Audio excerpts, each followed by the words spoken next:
All right, good morning. Hey, guys. And hello, friends on the internet. Do I sound okay, Arlo? Everything's fine. All right, so we're starting a little late, and that's okay. My name's Morgan. We've probably met, but we'll be hanging out for the next 2 or so hours. I know that sounds like a long time, but we're going to talk a lot. If you get up and leave, I'm not going to take it personally. It's the morning after the Big Bash, and we all had some fun.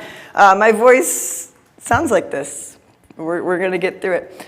Okay, so I wanted to introduce a couple PCCers that are here with me because they might join in on the conversation. First up is Dr. Dewey Howell. He's sitting right in the middle there. Hey, Dewey. He's the original creator of this tool before we met many, many moons ago. So he's always really heavily invested in hearing how things are going and what he can do to keep making improvements. We got Jen Marcella in the back. She's the business analyst for our team. She's taking good notes, always keeps us organized. We got Sarah. She's the queen of educational content and just generally groovy, and so she's here to answer. It's true. If you don't get up and use the mic like you're supposed to, she might bring you the mic and she might repeat your question. Then we have a couple friends on home base, Dossie and Nat, and they might be watching right now. So today's session is going to be a trip back in time for the last year. What's coming up next, look at what is on the roadmap that we haven't picked up, but just to recognize we know about these things, and then cover some sort of like day-to-day tips and tricks of things that are happening for you right now.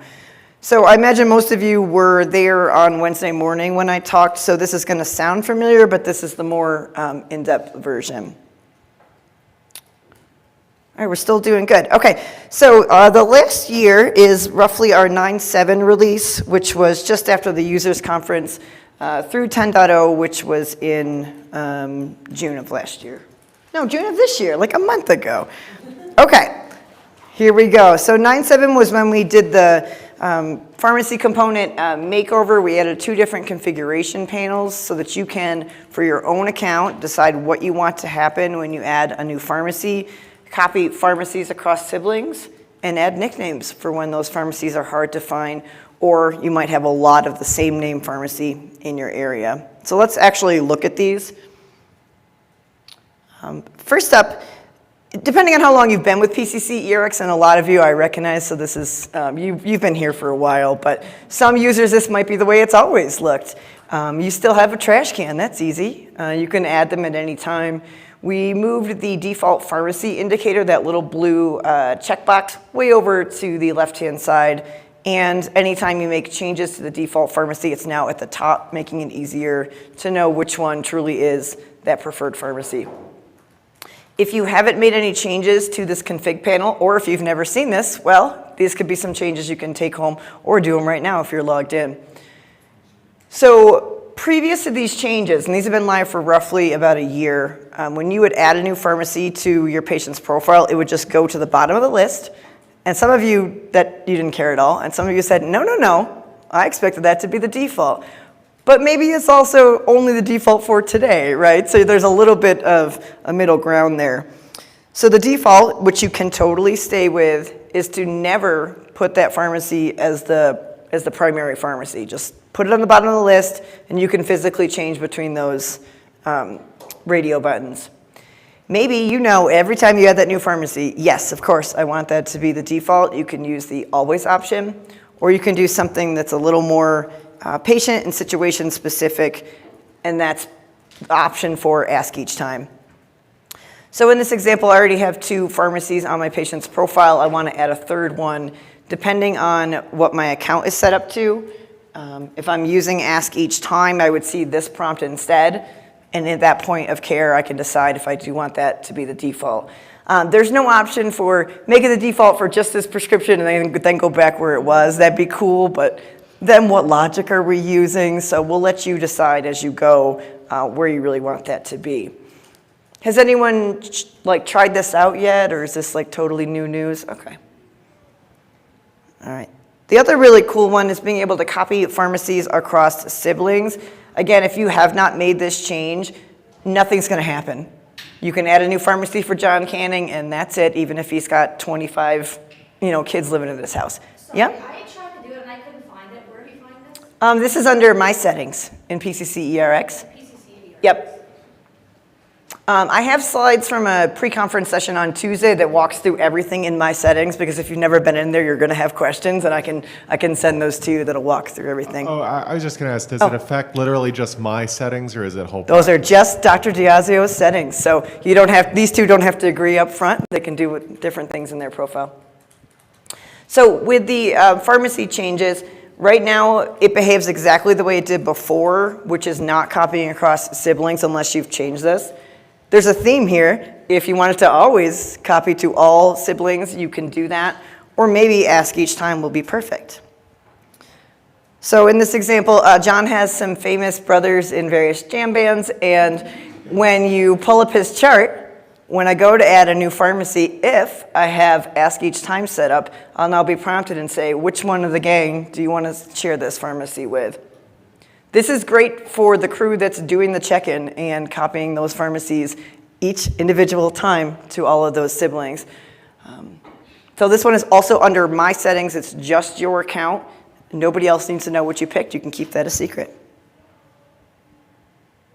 And so this is what it looks like. Mine is set to never, but it's a test account. So if you've never made changes, that's what it will look like. And this is a little pathway that you can get there. Yeah, go ahead. Oh, do you have a question? Are you still pondering? Okay. Yeah. That's okay. That's okay. We're all waking up together. It's okay.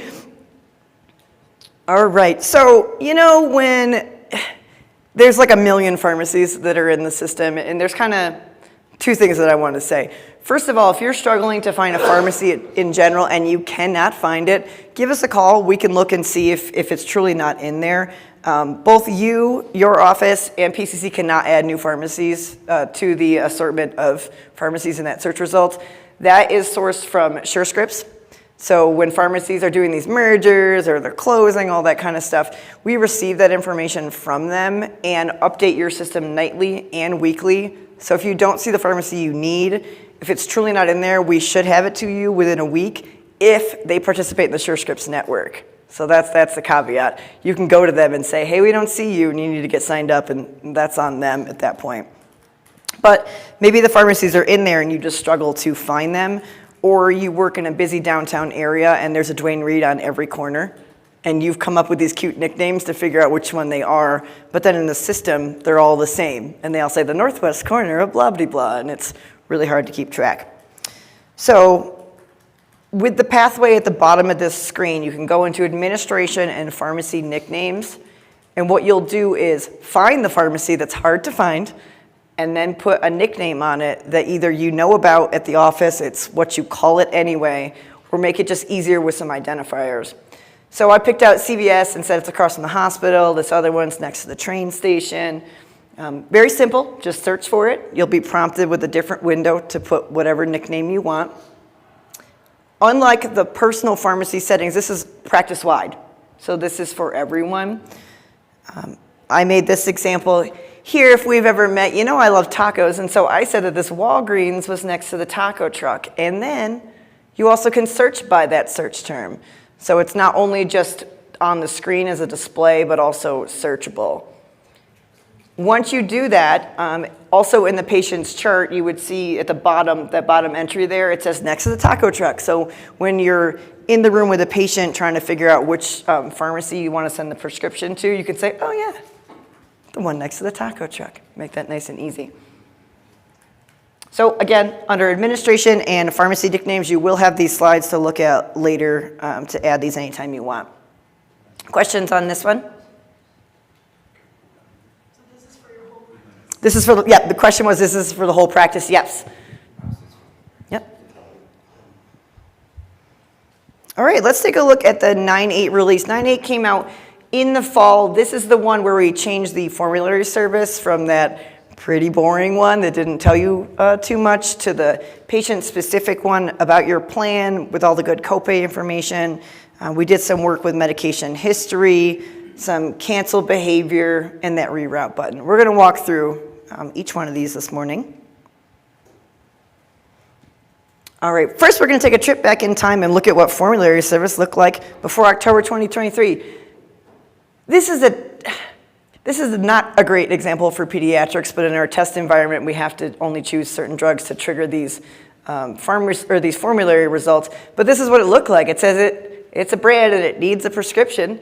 It's not going to be covered, and then you got some weird information that I can't translate, but it didn't really help you guide the care of your patient, and it could be a surprise when they get to the pharmacy counter. So this was a service through SureScripts that was really high level. It was just your patient and their plan. So just Blue Cross, not their specific plan. And then in October of last year, we forged a new partnership with a different product through SureScripts called Real-Time Prescription Benefit and a backup of the on-demand formulary plan. So now you see very detailed, specific information for that patient, their version of Blue Cross, what the copay is going to be, if they have out-of-pocket costs, deductibles, and some alternatives. In this example, this Vyvanse prescription would be $55 a month, and maybe that's okay. Otherwise, you have some alternatives. These are provided from the insurance plans, not from PCC. And just watch out, because this Strattera and this clonidine, well, that kind of comes along in this area, but it's not really a therapeutic interchange for Vyvanse. So that's on your insurance plan. But maybe you're comfortable with this methylphenidate 30. All you would have to do is hit that select button. It would refresh the screen. It would remove the Vyvanse prescription and help you create that methylphenidate 30. You read through it, and you can hit send. Additionally, it will tell you if it's cheaper by mail order. Not everybody loves that, but you can have some options for mail order. And depending on what mail order plan it is, when you hit select, it will also populate that as the pharmacy, so you don't have to hunt and peck and figure that out.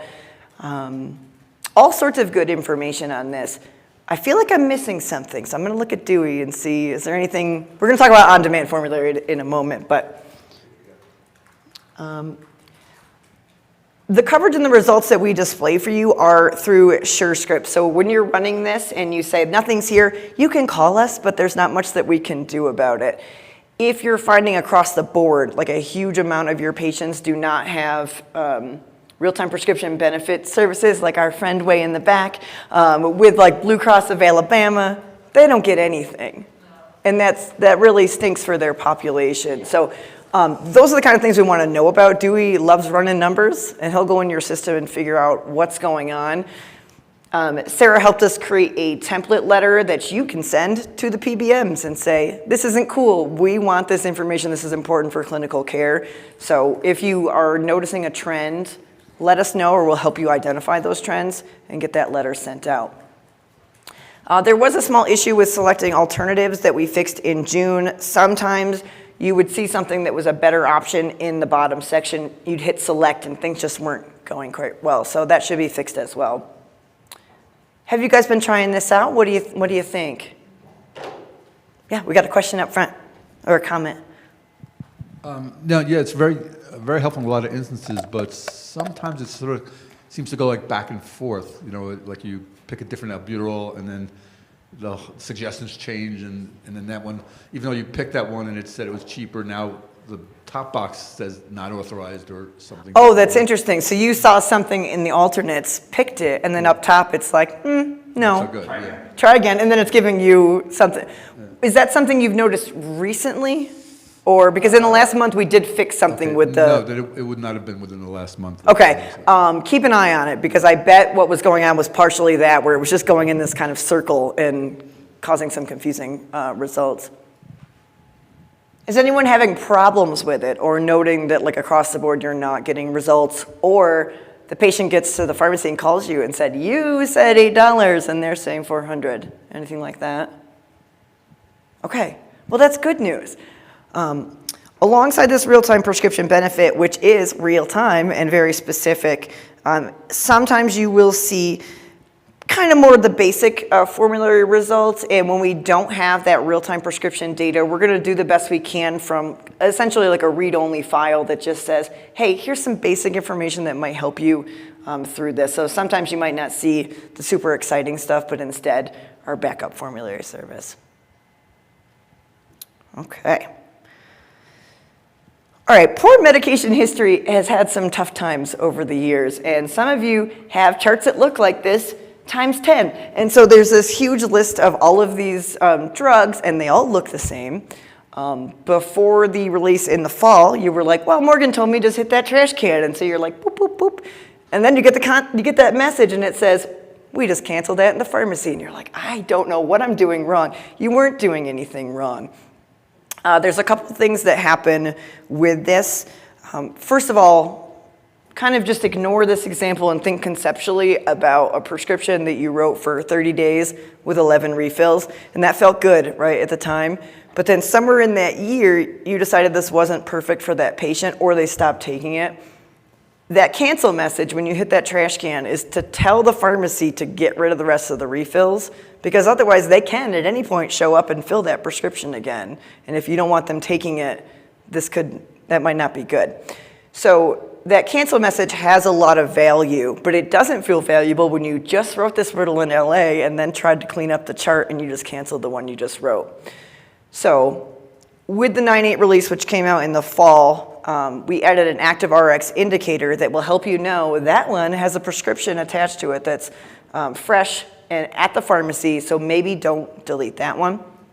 We've made it so you weren't doing anything wrong, but this large amount of sort of duplicates, we've made it so that should not be happening anymore. I think some people were going and cleaning up this list and then writing the new one. You don't need to really do that anymore. If you have a lot of duplicates, I would renew the one that feels right. These are all going to go from this to this because it's going to combine, and I'll get you in just a second. And that way you don't have to manually delete all of these first. After you write that fresh Ritalin LA, if you still see ones that are there that are sticking around, now you can hit the trash can. If it doesn't have that active RX, you're not going to send any cancel messages. We're going to talk about the cancel message in a moment, but I want to see what your question is. So it's sort of a compilation of Oh, that's okay. That's what we're here all of for. this. Yeah. So I like to see, so I don't like to see the same prescription written on it 10 times, but yes, I have had that same problem where you just sent it and then you want to delete the old ones and they all go away, yeah. and the pharmacy gets that message. So you're saying I can go ahead and still do that and it's going to work correctly. So I don't need to cancel all of them and then resend. What I would do, there's a couple layers to this, but what I would do for today, if you have a patient list like this where there's just a bunch, and it would drive me nuts too, I would write the one for today, come back and see, because this new behavior should consolidate any of those duplicates, and then anything that's left after that, you can delete anything you want anytime, but know that if you are going to delete something that has the active RX indicator, it will, until we get to the next slide, send a message to the pharmacy, because we're going to talk about a configuration for that. Okay, my second question is, so I like to be able to see prior prescriptions that were previously prescribed, even if they're no longer active. Mm-hmm. Yep. And I always run into that problem where if they either go away completely or I have like a gazillion prescriptions there. Sure. Have you ever looked at that little blue plus that's used? It's kind of hard in these screenshots. Right next to the drug name, right next to methylphenidate, there's a blue plus there, and that will show you the history of all transactions relating to that medication, including different strengths and formulations. That's supposed to be a really great way to see like the journey of, especially with these stimulants, where you've gone with those. So, okay, I'll try to look. Thank you. I think Christoph had a comment or a question. Yeah, I mean, now that you have the nice little active RX indicator, can't we have a little button that says kill everything that's not an active RX? Ooh, well, maybe. Jen's writing down your wish right now in the back. We do have this cleanup med history button. Have you ever tried that? Oh, sure. Oh, sure, but you say just... But I can show you some of our patients, especially mental health patients, because they don't ever really want to deal with this. And there's 40 medicines listed. Yeah. And so it would be so nice just to kill everything that's not an active prescription. That's a really interesting idea. Because you have the data, and so why make me go through and do 40 clicks when it can be a 3-click event? Yeah, let me ask you this. Some people might, and you might too, manually document things that they that you've written for them over the counter but not a prescription, or imported something from prescription history. Those don't have active prescriptions. Would you want those to stick around? That's a little bit more edge casey to Yeah. me right now. I mean, I can get you some screenshots of Yeah, the of- ones that I find absolutely horrific. Yeah. Because I have a lot of docs who just aren't going to spend brain cycles on this, and I pull open the chart, and it's like 2 screens of Oh, yeah. medicine. Yeah. And it's just gross to look at. And it's, this is obviously just like a pet peeve for me. Totally. And probably not changing the care of the patient, but it just looks gross. Yeah. And so now that you've got that really cool active RX button, I totally hear what you're saying. I don't really care about the over-the-counter medicines for most of the kids. Yeah. For stuff that's imported, we are not, we're Yeah. not doing a good job at our practice about that, Yeah. about someone who's on something weird from the specialist. Yeah, then you might bring it in. And I would love to have a better way to do that, and maybe Yeah. there's some sort of other way we could designate those as a special medicine, like someone who's getting prescribed interferon, or Right. let's say some really weird immunomodulator drug Right. by the rheumatologist. That would be a useful one to have on there. That's the kind of thing I'd care about. Right, right. No, that's interesting. I mean, Dewey's nodding his head. He knows. He could probably say, if you've written it at your practice and not, like no active prescriptions, probably be able to do something like that. I totally second everything you're saying. If it is that weird one that we're bringing in, Yeah. can that be made active? Or have some You can't make it active because you've or never. different term, like, yeah, Yeah. right. Oh, yes, I'm looking. Oh no, I know. Some of you old schoolers have massive charts because there was just a lot of stuff happening in the beginning and it was perpetuated, right? And so that's one of the reasons why we added that clean up med history button. But I understand your idea of just help me automate And this. if you use that button, you can hit select all. Oh, and then yeah. just unselect the active one, and then it would kill all them. Perfect. right You're there. teaching the class next time. You got it. You totally got it. Okay, let me tell you the next little nugget that comes with this. So I think you might agree with the idea of the 30 days and 11 refills. You're wanting to cancel that at the pharmacy, especially if it's like a contentious discontinuation of the treatment. But sometimes you're like, I just don't need the pharmacy to know because then they're going to call me.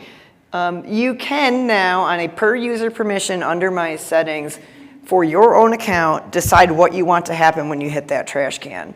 So a little bit different than the pharmacies. This one default is always. So always communicate that to the pharmacy if there's an active RX. You could choose never and never tell anybody what you're up to, and that's totally fine. I'm not here to judge. But you also could do ask each time. And because it may be different for each patient, right? So then it would look something like this if you were set up for ask each time, and these are your own settings. When I go to delete that Ritalin LA, even though I know it has an active RX, do I want to tell the pharmacy about it or not? So these are all sorts of new configuration layers that we added. All right, let's talk a little bit about resend. I thought this one was so cool, but there's been some really interesting behaviors that we've experienced with this, especially for brand new offices, and you guys might get a little bit of a giggle about this. So you know how nobody has any of these drugs anymore, and we heard you loud and clear last year. We were and it's still the same situation about everything being back ordered, but wouldn't it be nice if when I wrote that prescription for Walgreens and they don't have it, that I don't have to do this dance to then rewrite it and send it somewhere else? And so we created this resend button, and one of the original use cases is to take it from pharmacy A to pharmacy B. But there's nothing that really happens like that in the industry, so what happens when you click that resend button is this window pops open, and right from there you can change the pharmacy and send it to a new place. So in the background, it deletes that prescription, tells Walgreens that you're changing your mind, and then you can send it over to pharmacy number 2. You can also use this, let's say it's just a day in the office, everything is chaotic, and you wrote that prescription and you thought, crud, I meant to put refills on that. Or I meant to do 1 to 2 tablets instead of just 1. You can hit resend to pull this screen open, change something about it, and send it right back to the same place.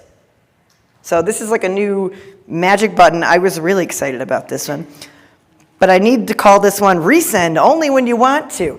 Because what was happening is when we first introduced this, you might write this Vyvanse prescription, and then it says resend, and you're like, did I do something wrong? Was there an issue? And people would hit resend, and then it would cancel the first one, send it again, and then the next one says resend again, and you're like, oh no. And I watched them. Some of our new clients, they went resend, resend, resend, and then they're like, this is terrible. Everything's getting canceled, and what you were doing was Yeah, it needed a little something else. Yes. Just a quick question on that. So you said you can use that button to edit a prescription and send back to the original pharmacy. So if you do that, does it delete the original? Yes.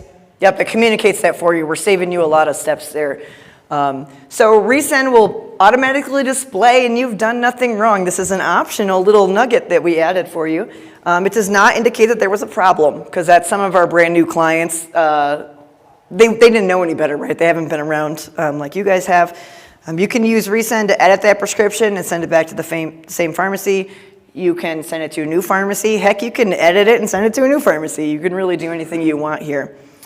This will automatically cancel that first prescription, send it and display that down in review and sign. And just know that the second prescription or third will also still show resend. It's only available for 7 days because I think in general, you're not going to be changing where that pharmacy or that prescription lives or changing something about that prescription. It's within those first couple days. No, you go ahead, yeah. And you would just do it, like say for example, the next day you just go back to that previous encounter, right? Yeah, the question was, do I just go back to the previous encounter? Yes, that's exactly, you totally got it. A question in the back. Hello? Hello. Okay, when I've done this, I get a lot of it where I think the pharmacy started processing it, and then that goes away, that option. So like it'll be an ADD med, and like there's not they'll say, oh, we didn't have it or whatever, and that resend is not available anymore because I guess on their end they've started processing or checked something. So Oh, that's interesting. yeah. It should be in our system available for 7 days regardless of what happens once it leaves the building. So if you run into one of those, give us I mean, a it shout. could just be Alabama, you know, Yeah, yeah. whatever. So, Might be. but I love this, but it's like I have to do it quick. Yeah, like at yeah, be ours, 'cause quick. then the resend's just not there, and I'm like, oh, that would have been so nice. Oh, that's so interesting. Yeah, Dewey, what do you think about that? Because it shouldn't really be dependent on the pharmacy at all. There's nothing on their end that affects Yeah, there's nothing on there that affects that. Yeah. From the chat. Oh, sure. So Nora's asking, question regarding the resend. If we have a patient that needs a prescription to be sent to a different pharmacy because they're in college just for that semester, do we need to resend it to their pharmacy in 3 months? That's an interesting question. You wouldn't use resend in 3 months. I think you would just write it again for that pharmacy. It depends on the type of the medication too. Some pharmacy chains, whether we like it or not, just auto refill stuff until it runs out of refills and then you get that renewal. I guess it depends. In the question, do you want it to go back to that college pharmacy or are you looking to have it be at home? But you have full control over it, but that resend button goes away after 7 days, so you wouldn't be resending that triplicate prescription in 3 months. I think just to add to that, in that case, Nora, you might want to use the renew button from prescription history or medication history, since, like as Morgan said, resend won't be available for more than 7 days after writing the original first of 3 prescriptions in this series. And if that didn't answer it, please let us know. Yeah, and I'll just add, we recognize that with our 3-month supply functionality, there's sort of a gap in functionality about resend, because what often happens is you send that 3-month supply and then the second month it needs to be sent to a different pharmacy because the supply is out at that point. At that point, you don't have an opportunity to send number 2 and number 3 somewhere else, right? So we're aware of that. We have it on our, sorry if I steal your thunder. It's okay. That was coming later, but it's a great, we can just definitely do it now. We're thinking, we have it on our ideas to make that better for 3-month supplies so that you have more granular control over month 2 and month 3. Yeah, especially with the state of the industry. The other, while we're here, I'll tell them about the other 2 that are on we're going to look at our known wish list, but we knew this would be problematic, but that's kind of like version 2.0 with resend for your for the nursing staff, for the triage crew. They're the ones getting that phone call, and they could resend legend drugs, but that's not usually the problem. They're the ones finding out that Vyvanse isn't in stock over here, and because they can't send controlled substances, they can't resend. If they can't send it in the first place, they can't resend it. So could we create a way where they're almost queuing it up? They're like taking that information, preparing the resend, and then notifying you to finalize it. And then also, what was the third one? Oh, the ability to resend it from like prescription history maybe. So you don't have to go track it down in the visit itself, just run in quick prescription history, hit resend. So those are things that we are thinking about for improving resend, but nothing that's currently on the roadmap. And to sort of mention just briefly what Morgan said there about that non-providers can't resend it. There is no resend functionality that's available in the standard. This isn't supported in any way. This is something that we did on top, right? So from the standard perspective and the rules that govern those, it's like a new prescription because we cancel the first and send a new. So even though like a triage nurse might be able to verbally say, you know, call it in or something, we can't call it in. Right? We can't. We're governed by different rules, so it's like a brand new prescription. Yeah. So. All right. Any other thoughts on resend? Yes. Are we thinking about a different name? Oh, okay. Dr. Diaz said, what about a different name? The problem with asking the question is you need to have an answer, and I don't have a good I answer. know. That's But why I invited you. I think resend is almost like not your meaning. What you really mean is send to a different place. I know that's wordy and doesn't fit into a button neatly, but because resend sounds like you're sending it back to the same place. Yeah, we had considered reroute. Ooh, I like reroute. Yeah. Yeah, we had considered reroute, and then you can use it as a resend if you to the same place if you wanted to. So maybe reroute is the best. Yeah. Send elsewhere. I mean, because like what's the use case, right? Like, is 90% of the time the idea that the drugstore calls you and says they don't have it, Yeah. and mama calls and says this other pharmacy does. Right.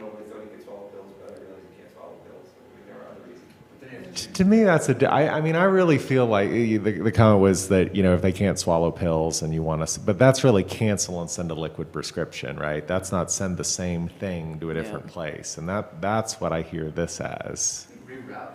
Yeah, we debate. Yeah, we debated this a lot on the name of it, and then based on our brand new users that have never seen our tool, when they very innocently just said, "Oh, I better resend," and so it felt like a directive and not an option, and so we were trying to figure that out too.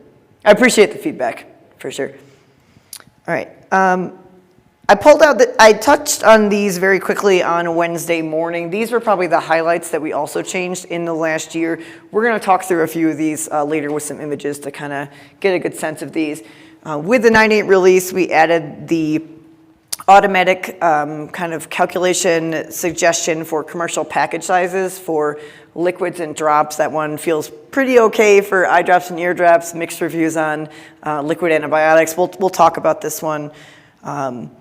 There was an issue where diagnoses that were marked as inactive were still participating in drug safety checking. So that one that's easy to think about is the neonatal jaundice that you'd see for a medication that you were writing for a 16-year-old, and it's very clear that that's no longer an issue. So that was a problem. I really appreciated the providers that reminded me and said, I could never duplicate it. That was the thing, but we finally were able to do that. With our FDB drug data, we provide you new drug data updates once a month. And in those updates, there's some stuff that just plain goes off the market. There's new stuff that comes in too, which is great. When new drugs are approved by the FDA, we get those to you in roughly a month. But then there's things like albuterol, and there's always some new twist to the albuterol HFA and its friends. And in the database, they say, well, we changed it a little. We should discontinue this one. Not in the industry, but in this file. And then we have a new one. It has a new number. And when you would swish it or use it from your favorite, you'd see error messages, print-only stuff. We've made all that, for the most part, I think, go away. So that's happening in the background with the off-market substitutions. At no point will we substitute one drug for another. We're not going to say when ranitidine is not available, use famotidine. That is for you to decide, but this is more if a brand generic, if there's some stuff with discontinuation, we've made some smoother transitions. You mentioned albuterol, and I only found out when I went to pick one up that there's different ones that vary, not just, I mean, different generics that are like different sizes in the canister. Oh, yeah. 6 point something grams and 17 grams. Oh, 6.7 and there's an 18. It's nuts. And is that, I mean, so that shows up on the list, which is which, right? But Yes. and it shows you. So we can just, I mean, because I don't know what the difference is between those, but but just being on the list means they're interchangeable as far as. So this is a really great question. I almost made a whole slide about this, but it's such a confusing situation.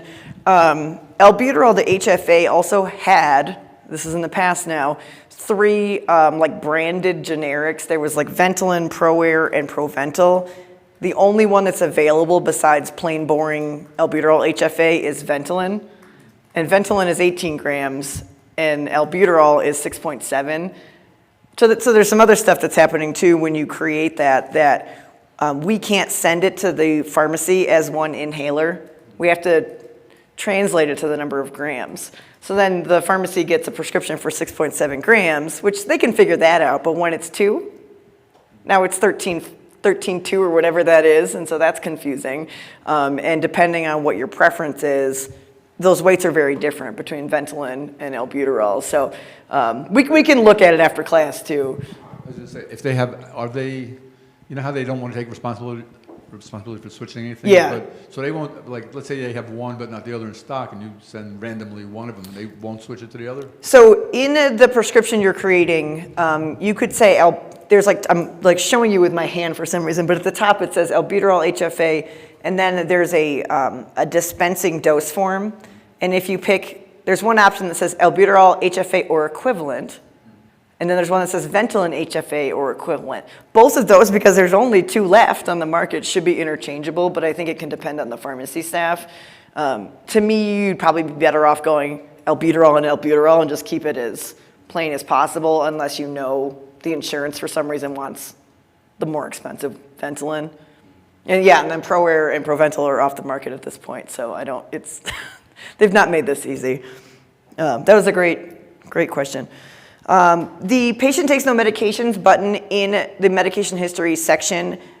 If there is no medications on the list, you should be able to pick patient takes no meds. There was a long-standing bug that we also couldn't replicate where some users would try to click it and they just could not. So that should be fixed at this point. If you are having problems with patient takes no meds, we'd love to hear from you. There's a different issue with no known drug allergies that we'll talk about with some funny pictures in a little bit. For the nursing staff, they have to select an ordering provider at the point of prescribing. In the system, this is sort of separate than the idea of a sticky provider, and some people would say, oh, I want that to default to the PCP. There's nothing like that. But let's say I was writing a prescription for Dr. Dewey. I might select Dewey, and visually on the screen, it might say the last person that I used. It still went to the pharmacy as Dr. Dewey, but what we did not want and should not have is confusion there between what you selected and what is showing versus what is sent to the pharmacy. So we had a couple variations of that. The good news is what I'm describing is in the past, and that should be fixed at this point. Nice. It always feels good when I can say that is not a problem. Okay, and then I talked about this a little bit. Augmentin and Bactrim has had a bad rap for some time in the system, a couple years ago probably at this point, when you would select a weight-based dosing sentence, instead of it outputting in a number of mLs twice a day, it would say number of milligrams, and we all know how to do the conversions, but it shouldn't have done that. So that was fixed. But then we noticed something a little bit earlier this year, I think. Someone pointed this out in one of our monthly drop-ins, that they might pick any dosing statement for amoxicillin, and then up at the top they say, well, I want to do 6 mLs twice a day, and they use that light gray calculated section at the bottom to see if my 6 mLs twice a day is hitting the milligrams per kilogram per day and per dose that I'm into. And there was something because of the combination of the 2 strengths in those drugs. You guys are following along, right? I'm speed talking through it. But in there, in that light gray calculated section, it would say That's a total of like 1 milligrams per kilogram per day. And we know that that's not true because just 1 teaspoon's 400 milligrams. So there were some issues there with that calculation, and I'm happy to report that is fixed as well. So you should now be able to trust that augmentin and Bactrim is working as expected. I don't want anyone to panic. I'm not going to read through all of these. These are for your notes, but you might see something here that you were running into before. I've got a couple slides that look like this. These are an assortment of all the things that we made improvements to or fixed bugs over the last year. And if you see something, you can shout it out and we can talk about it. We also made some changes relating to controlled substance and EPCS. Sometimes you were seeing pop-up messages that didn't make sense about post-dating things or how you can't do more than 90 in one encounter. There's some reasons why, but there was some occasions this was happening in an unexpected way. We made some improvements to favorites as far as cleaning up some old bugs with deleting things from your configuration panels. The one I do want to call out that is on this last page of all of these words is for our multiple location practices. And sometimes you have 2 practices and they're in the same zip code and you never notice this, but we've got some practices that have like 10, 12 locations. We have some offices that are across 2 different states. In the pharmacy component, you have 2 options for the search results, and one is by the zip code of the location and one is by the zip code of the patient. And what we found out is that the searching by the zip code of the location for our multiple location practice was only using that main zip code location. And if you imagine when you have practices across 2 different state lines, you were getting pharmacies that were nowhere near your patients. And so that was a bug, and these are all things that have been fixed in the past. Okay, we're gonna move on to what is coming next. Any questions, comments, reflections on anything I shared so far? We have plenty more time to talk, so there's going to be other good stuff. Yeah? The microphone is coming. Did you mention, I missed with the list of things fixed, or it's not really. Sure. The antibiotic number of days, is any change in that? Antibiotic number of days. Amoxicillin. Sure. You forgot to change 30 to 10, and now they send in 4 gallons of amoxicillin and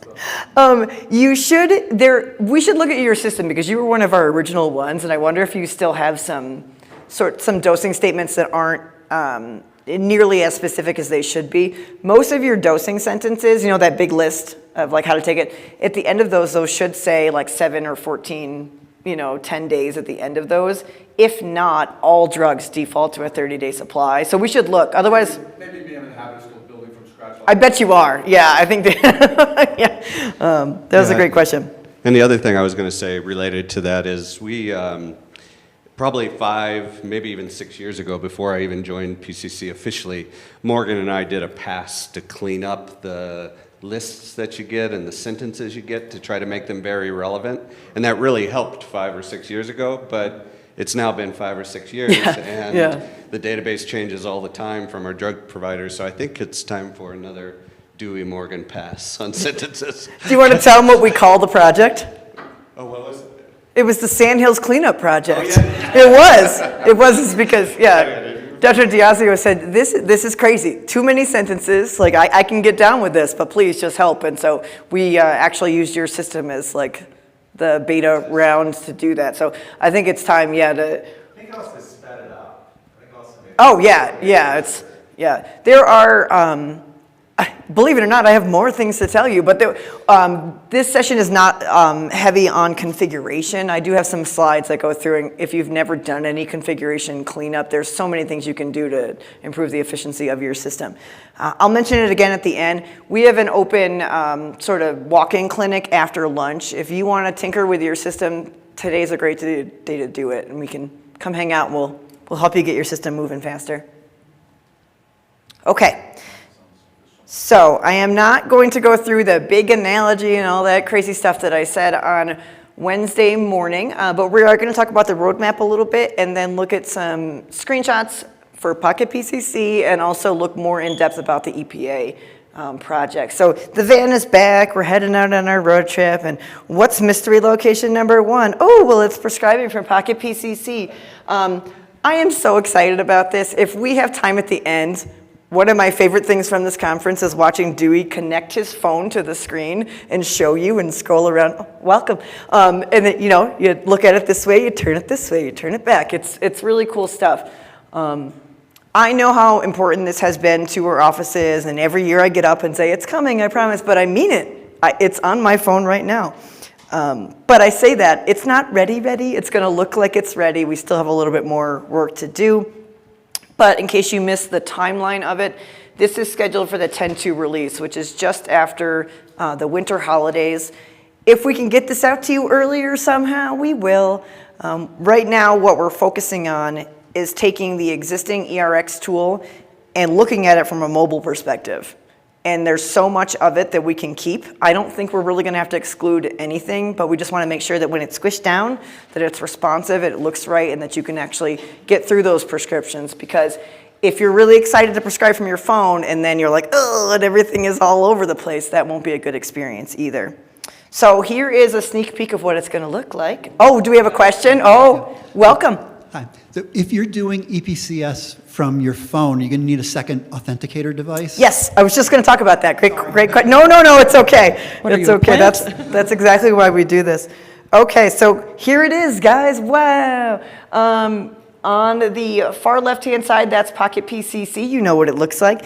And then you'll be able to go into the patient's chart, click on PCC eRx, and it's going to launch the exact same tool. What's kind of wild about this is you don't need to learn anything new. You already know how to do this. It's just going to be in your pocket. So it's pretty cool, and we're so excited about this. You'll see that those screenshots are 2 different sizes. This is going to be a very responsive mobile-first design that can be little phones, big phones, iPads, and also your laptop, which means your experience on your computer in the office will actually be better too. If you need to pinch and squish those screens, things will be a lot less. There's times where things overlap, if you guys have noticed that sometimes in the tool. So I am delighted to announce that you will be able to send both Legend prescriptions and EPCS. There's been times in the past where I've been up on stage and I'm like, oh, I don't think we can do that. I don't know if the man thinks it's okay. You will have to use your hard token. And I know that that's not the news you want. However, the government and the DEA and everybody who's watching us, you cannot do your 2-factor authentication on the same device you're doing the work, which is fair, right? But that means you got to kind of keep your hard token on your keychain or something. But you might also not need to send controlled substances after hours. So my hope is it's a pretty limited use. Yeah, go ahead.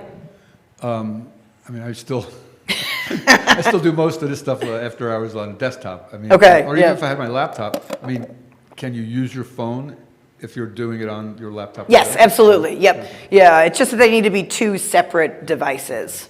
And some might say, what about my watch? Well, your watch is linked to the device that's on your phone, and so they're watching for that too. You can put Authy on your iPad and your phone. You could do that. Yeah, we got some creative ideas in the back. Well, if you also have your iPad, you could do a 2-factor authentication in there. So the good news is you'll be able to do this from wherever you are, as long as you bring your hard token. Yeah, I just want to comment on that. Sure. When you link in from Pocket PC to the mobile version, it's gonna prevent you from using Authy, period. We have to. Oh, okay. Because there is no way for this web app to know where the Authy number came from. And the DEA certifies me every 2 years to say, how do you prevent that from happening? And the only answer that anybody can give is, we don't allow soft tokens when they're on a mobile device. And unfortunately, if I could do it, I would. Yeah. But it would require a completely different mobile device, because See, thanks for coming. We're web-based, and there's no way to know. Yeah, that's a great clarification. Thank you, Dewey. I hadn't thought about it that way. One of the great things is any activity that you're doing in your phone after hours, wherever you are, is going to sync back to the chart. I know some users, because this is so important, have had to start using other mobile platforms, and that's not syncing back, and you're having to do that manual work when you get back to the office. This is going to be all the same system, nice and smooth. You'll see the evidence of that back in the chart when you get to work again in the morning. The one thing that we did opt to disable is printing, because the thing is, if you're at that soccer game writing that prescription, it's probably because it needs to go to the pharmacy and you're not looking to print. So we're open to feedback about that, but I kind of doubt you're nearby a printer at the point that you needed to take care of this. And we do expect that this will be coming out in early 2025.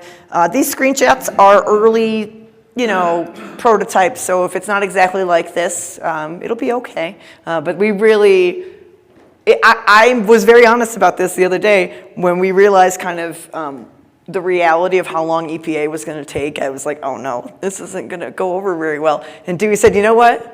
I've been playing around. I got to show you something. And it was this. I couldn't believe it. And so this is really a special gift to you guys from Dewey. Oh, Sarah, we got a question up front.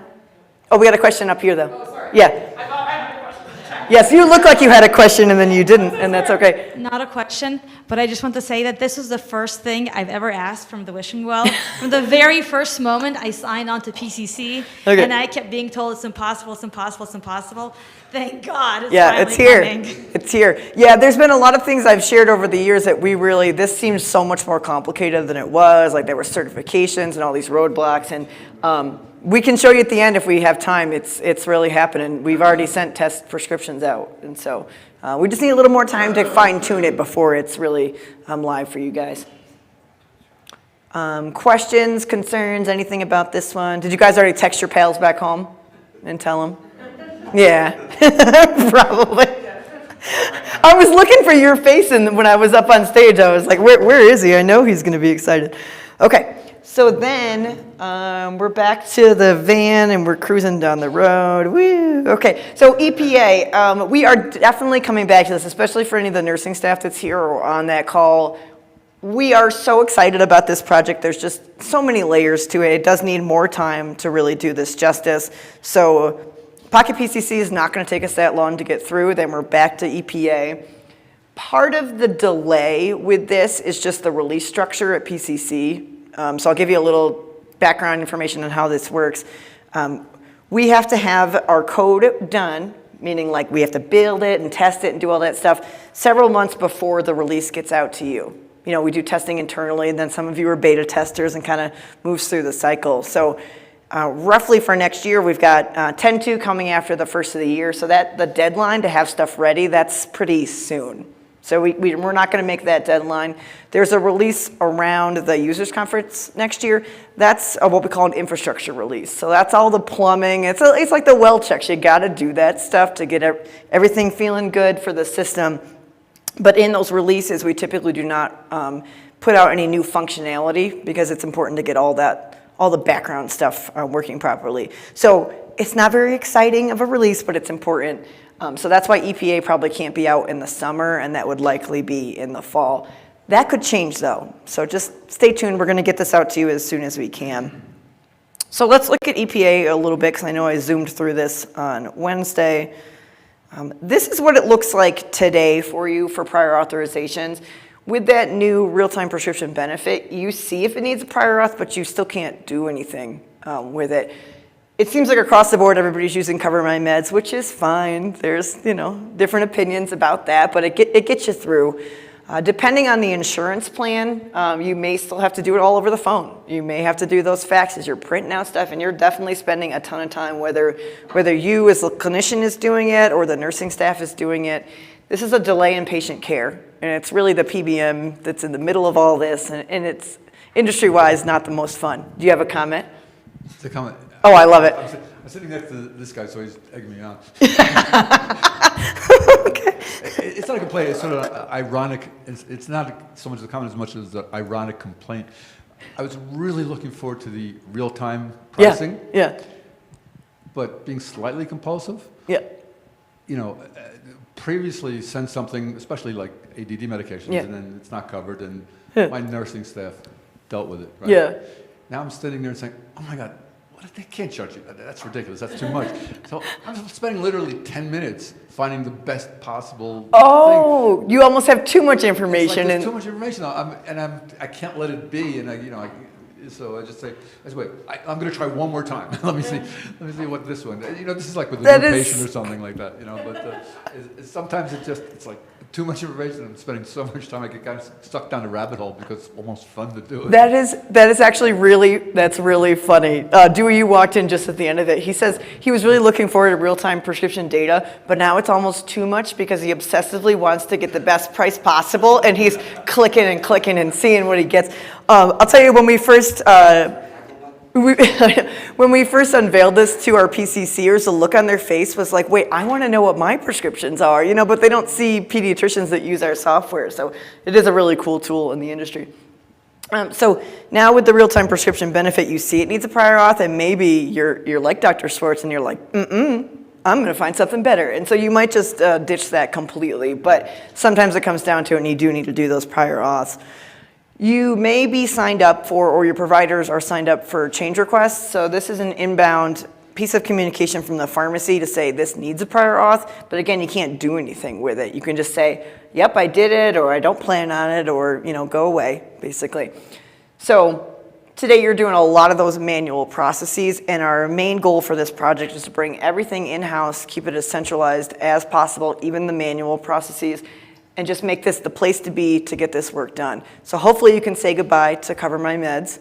We know that work today, it's pretty smooth because you know what to do, you're so used to it, but you're opening that website and you gotta find the patient and fill out every single piece of information every time because it's not saving that. Then you're going to the chart and trying to figure out what visit note is gonna win them over to get this approved, and then you gotta download it, put it somewhere, upload it over here, then you've hit a limit of how many whatever to the, too much data, and then you can't send that, and then you're going back and forth, and there's no way to keep this kind of organized and charted with inside PCC, EHR. We've seen a lot of nurses that are using phone notes to document this back and forth. They've got scribbly stuff everywhere, and you're getting through it, and that's incredible, but it shouldn't be that hard. So this is what it looks like before, and again, these screenshots could change a little bit, but here's what we've got planned. We kicked this off in December of last year. This is a partnership which is an extension of our current agreement with SureScripts. So it fits in really nice with that already, the real-time prescription benefit that we have, so that when they tell us that it needs a prior auth, we're gonna kick it back to them and start that off with the PBM. So this is not a partnership with Cover My Meds. As I've sort of alluded to, the release date is to be determined. We're gonna figure that out and get this out to you as soon as we can. Throughout today, this week, next week, whenever, we want your feedback. We're not the ones that have to do this work. So if this isn't making sense to you, we want to know. Yep, got a question up here. I'm just making her get her exercise. So normally, obviously, our nurses do the PAs. So with this, I've never done a PA before. So it'll tell us as we're sending the prescription to do one, correct? Yep, I knew you were, yeah. And so I'm going to be the one that clicks that PA button. So then when it says start PA, is this going to be so complicated that I'm not going to know what to do because I've never done a PA? Or is it going to be like a simple, two-click, you're done? Nope, I knew you were going to ask that, and that the answers are coming right up. Because I see the look on the providers' faces that say, I got other stuff going on, and they seem to know what they're doing. Don't worry. You can participate, or you can delegate it back to the crew that's already doing it. So we have a lot of different options here. I think it will be so straightforward that if you're feeling like you want to give it a shot, you can try it. We have some offices that provider literally does everything in the office, and they want to get in here and play around with it. But by no means are we changing the responsibility at your office. The nurses are so good at this. We're going to help them breeze right through it, and if you want to try it, you can do that too. So from the provider perspective, or even the nurses that create and send prescriptions, you'll be able to, when it's identified it needs a prior auth, that box will be pre-checked. When you hit send to push that off to the pharmacy, this will communicate through SureScripts to the PBM and says, we're ready to start this. So then it kind of sits in a queue, which we'll look at in a second, and then you'll have data that comes back in to interact with. But you don't have to start it at the point of prescribing if you don't want to, and you might not know about it either. You can always initiate a prior authorization from prescription history as well. Okay, so one of the big things about prior authorizations is tracking the progress of it and where you're at and keeping that so it's well communicated across the office. So these are 2 screenshots of places in PCC eRx. We got prescription history and med history, and you'll see that right now it's in progress. You have a little status indicator. At some point, it's hopefully going to move to approved because you're going to be doing that work. It could be denied, and that's okay. But you'll also see the access to prior authorization numbers in case you want to communicate that to the pharmacies or the families. Some staff at your office does not go into PCC eRx because it seems scary or they just don't need to, but we're not going to leave them out. They'll be able to see that information on the EHR side medication history about what the status of that prior authorization is. We're also going to be sharing that in the patient portal so the family can see what's going on and maybe save you guys some information where they're calling you and asking questions about the status. The Rx task queue will be the home base for doing all this work. After it's initially sent out with that prescription, you can come into the Rx task queue and see what you have in front of you that needs to be worked on, what's sent to the plan but you don't have a response yet. You can search for the ones you're currently working on. You can search for the ones that got approved 3 months ago. You can do all sorts of stuff here. You'll also be able to document, I guess, we can't fix the industry, and so if there's some PBMs that want you to do it manually with their silly paperwork, that's not going to improve, but will allow you to document that in PCC eRx so that it's centralized with the rest of the ones that you did do electronically so that you maybe can say goodbye to some of these other workflows that you're using. So sure, we got time for lots of questions. So on the patient portal, Yeah. is it going to say PA initiated, PA accepted and processing? I mean, is it going to give them that part? Or is it just going to say it's in progress? But what do you think, Dewey? Yeah, I mean, we haven't decided the exact language, but certainly are going to give them the case number when we know it, so that if the patient wants to call and ask the PBM, the insurance plan, like, what's up with this one that's just sitting there. So at every point, we're going to make sure that whatever update we put in the portal is relevant for that stage of the game, right? And it's different. I think the information that you need, that the doctor might need, or the nurses and the people that work the PAs might need, is different than what the patient needs. Right? So we're not going to put a bunch of stuff in the portal that the patient can't do anything with anyway, but, and vice versa, really, right? Do you think granular information about every step would be helpful, or would that create more questions for them? Well, I think parents are always calling and saying, well, where do we stand? What are we doing? Yeah, what's going on? I mean, Yeah. what's going on now? And well, you have to call your insurance company because all we can do is submit the information. Their rules are 72 hours. So them having the case ID for them to call is much, much better. Yeah. All right. Perfect. Yep. Maybe a question up front or a comment? I've got more to tell you, but yeah, there's definitely. Well, maybe we're going go to ahead. mention this, but so again, sounding like a lot of work. Yeah. Instead of making things, half makes it easier, half makes it more. Yeah. I'm assuming that that you said everything's going to be. Is that like a new tab in the? Yeah, so it won't be a new tab, it'll be a new subsection on the same Rx task queue. And so you either can filter it away and not look at it at all. So the point is that, and I'm assuming there's not like a push notification that, after a certain amount of time or whatever, but, but it's all there for somebody else to, the workflow could be, we could initiate it and then, I mean, if it gets denied, then I think it's like, it's way above my head. So Yeah. now we can be a workflow where the staff can check each morning and see what's pending. Yep, exactly. Yeah, what we've shown a lot of what's been really cool, we're doing these monthly eRx drop-ins, and usually I get to talk to the providers, but it's been really heavily attended by the nursing staff, which is so cool to actually connect with them because they're the ones that are like, oh no, you need to see this. And they go and they've shown us like what it looks like in Cover My Meds and all their spreadsheets and all the things that they have to do. So they're definitely invested and feeling good about this from what I can tell. So they will, if they're not used to using the Rx task queue, will get the hang of it because there'll be very clear indicators of how many EPAs are pending and need to be worked through, and then you'll see your little number and you'll know there's work to do, and then you'll get that done and kind of wait it out. There's options to expedite. We don't know if that actually does anything, but we'll give it to you. We're going to make this a very centralized, visible place, but it doesn't need to be the providers doing this. In case you're wondering, oh no, I wasn't planning on picking this up, but you can. So the providers will kick it off. The nurses actually could initiate that as well. And then what this is representing is a response from the PBM. These are very similar questions that you do in Cover My Meds or some of the paperwork. So to orient you to this, what's on the left-hand side are some basic questions from the pretend PBM. And then what's on the right-hand side is the chart data right from the EHR and eRx to help you answer those questions. Because you know you're going website, chart, I don't know, and you're going back over here and you're clicking here and clicking there. We're hopefully going to give you all the pieces of information you need to answer those questions. Allergens, problems of diagnosis. So what is their, what's their condition? What medications are they currently on? Have they tried this? The visit history as well.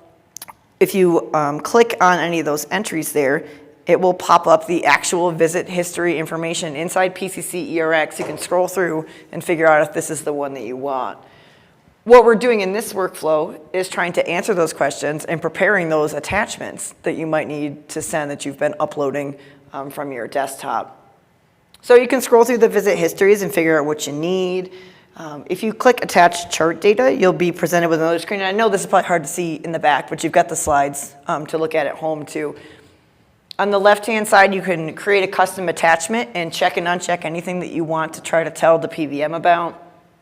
In the middle, it's the exact same EHR documents categories that you have for your office, so you can pick and select whatever might be on there. You can upload something from your computer. Some offices have said, well, we have like a template that we just write it out and explain all the reasons why you should approve this and try to convince them. You can upload those.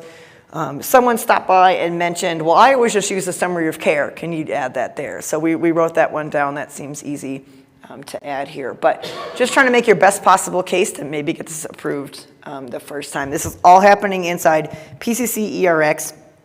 Where's medication history? Go back. Did I miss that somewhere? It's teeny tiny. It's this little one here. These screenshots are hard to see even up front, but you'll be able to see which ones are active. The red one will show you that one's expired, but that way you can kind of see what their treatments that they've been on to help answer those questions. Yeah. What happens if a provider doesn't hit the prior authorization button? Yep. Can we go back as nurses and open that visit again? Yep, sure can. So in this, oh geez. Okay, so at any point, because you're right, they may not be used to it. That's totally, yeah. Yeah, we accounted for that by adding the Start EPA button in prescription history. So if you have the access, which I'm sure you do, to get in PCC eRx, you can just hit that button and kick that off. And then you just wait for a little while, go to the RX task queue, you'll see the little counter come up, and that's when you know you've got some activity. Open that visit? Oh yeah, absolutely. You'll be able to go in there. What I wanted to show you, and this is, you're not going to be able to see this, and there's not a quiz, but this is the workflow diagram that Dewey created to show us on the team as we're building this. What is happening with these? This is in the slides that are in the app, and if you want this, we can send this to you later. It's incredible the amount of work that has to go into a prior authorization to begin with. So this is partially why this has taken so long for us to get this built, because we need to really examine each corner of this and make sure that we get this right. So we've got like the happy little green path, and I'm kind of stealing, this is Dewey's like baby here, but we got the happy green path. But then what if it gets denied? What do? We got to account for that. What if it's like partially denied? What if they have more questions? What happens when you've already approved the PA, the PBM approved it, right? And then a year later, well, how are we going to inform you about that? So that's going to be big. You'll have some sort of like renewal style stuff that'll pop up and say, hey, it's probably time to go through this. As far as Dewey's concerned, we should be able to pre-populate those questions again. If they're the same questions from last year, maybe say yes, yes, yes, and then you can change it if something's different now, but make this easier on you and automate it as much as possible. There's a whole manual PA process. We know that those files that you're downloading from their website and filling out and faxing, we're not going to be able to get around that, but being able to account for it in the system. I know for sure I've not done this justice, so I'm going to pause and see what Dewey wants to add, because this has been a really cool, exciting project. Yeah, I mean, I just say, well, two things. That I did a real detailed deep dive into this EPA process, and it was all recorded. So if you, for folks that have some time that want to look at it, you can really see a lot of detail. I go through this diagram. I go through the full prototype, so you can see the flows we're planning. But I think the most important thing is to make sure that everybody knows what's going on with the PA at any point in time, today while I'm working it, or 6 months later, what the status is, and all this kind of stuff, so that it's all easy, transparent, and easy to get to without having to jump in 5 different places. Yeah. What kind of questions do we have? So let's go with Georgia Medicaid. Oh, They're sure, our best yeah. ones. So they use specific e-scribing or, Okay. or PAs. Yeah. What is Express Scripts or whatever they do. Yep. Is this going to interact with them that we could send it directly to them once we fill out everything?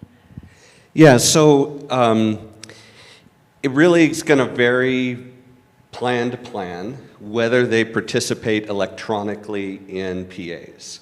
And we can't control that directly, right? They tell SureScripts we accept electronic pathway, and if they do, then we can have a really nice, efficient electronic pathway the whole way. But if they don't, and they only accept, paper, well, there's not much we can do except, but we can make the process for you guys just as simple as we can, in that you'll start manual PA, you'll create the attachment in the same way, you'll document it the same way, and instead of sending it electronically, it'll just print, you fax it, but everything gets documented exactly the same way, so that 6 months later, you know the status, because 6 months later, who cares whether it was done electronically or manually? All you want to know is it's done and it's good for another 6 months, right? And so that's the goal. So I think the electronic process is what it is if they participate, and I think over time more and more will participate because there's a lot of pressure for them to do this. But I'm hopeful that our process from end to end will really improve your manual process as well. Okay. Does that answer? It does. Okay. I just, I don't want to have to do manual. Yeah, we don't want you to either, but our poor friends in Alabama, I'm sure. Oh, Blue yeah. Cross Blue Shield, who knows when they'll get on board. I just have a quick note that I posted a link to this document Oh, wonderful. in the chat for this session. If you join the stream, you can see it there. It's a PDF that you can download and look at more closely. And I also shared a link to the page on learn.pcc.com where we host this, so you can kind of see it with all the other drop-in materials from past drop-ins where we've shared information about this project. Yeah. Thanks, Sarah. I'll mention it again at the end of the session, but we do meet monthly for an eRx drop-in. It's a 2-hour session, but it's not meant to come. I know 2 hours is a lot to take out of your day in seeing patients, but for those providers in the room, if you want to send staff as you can to those sessions to learn more about prior auth and get early access to it and get more comfortable with it, get those questions answered, that'd be great. You guys are also welcome to stop by, but I know you got a lot going on. At some point, we'll switch gears to the next project, right? We'll be talking about Pocket PCC. Sometimes they're just open sessions about any kind of questions. If you're frustrated at all, that's a great place to stop by and ask your questions, or just email support as you always do. Any final questions on the prior auth project before we switch gears a little bit?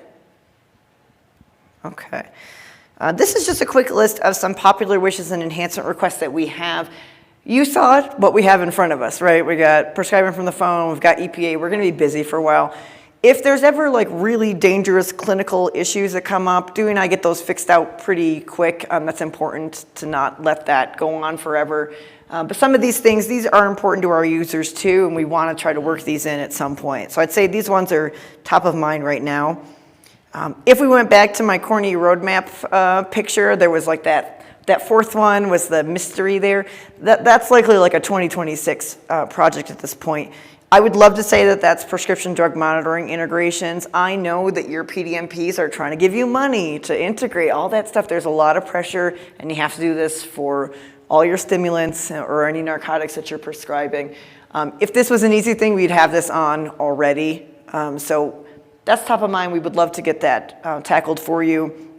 It's not listed here because, well, I said it wasn't exciting the other day, and that's not true, but the NCPDP has a new script standard that comes out every couple years, so it's an important thing we have to do. That's why it's not fun. But there will be some improvements in there that will help facilitate the PA process. Like something we didn't mention is that what happens at the end of the PA process, you have that prior authorization number. There's no way to like text it to the pharmacy. Right? You could like portal message your patients and then maybe they could stop by the pharmacy and tell them to rerun it. But there's nothing in the world of e-prescribing that facilitates sending that prior authorization number until the script standard comes out. So that's some changes we might want to pick up sooner than later, and that would come before PDMPs. You guys kind of see how that works in our world. We've got to make some tough decisions sometimes. Dewey brought up these great ideas about the resend earlier, so that's the next three things. Make it so you can maybe create a pending a pending resend for the staff that wants to help prepare that for you to transmit that prescription to a new pharmacy, some flexibilities for the 3-month supply, and being able to resend from other locations. This one's always on the list, the ability to mark medications as confidential. As these years go on, this is big. People have consent issues, confidentiality issues, and right now we aren't able to do anything confidentiality-wise with that. I've been asked about this next one so many times, add snap text. Just give me the snap text. And Dewey said, well, let's talk about it. So maybe snap text coming sooner than you think. I don't know. So a little add-on to that mark confidential. Yeah.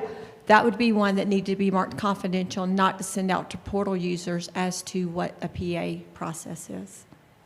Oh, interesting. So maybe you don't want to tell people about the prior auths, or? Well, if it's confidential and that person is not the portal user and that portal user is getting the information, it's not confidential anymore. Right, yeah. Yeah, that's good. That's a good thing to keep in mind.